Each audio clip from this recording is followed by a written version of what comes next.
Welcome back to another technical deep dive here in the debug zone.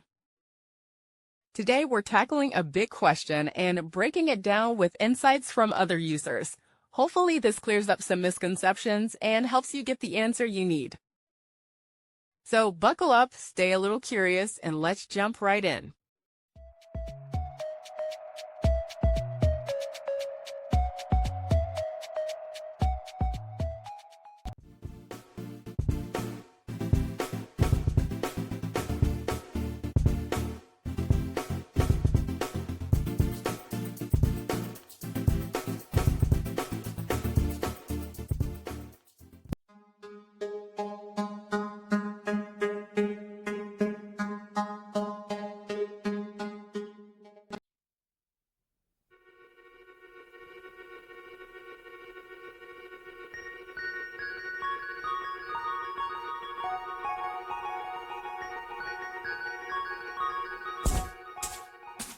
And that's a wrap.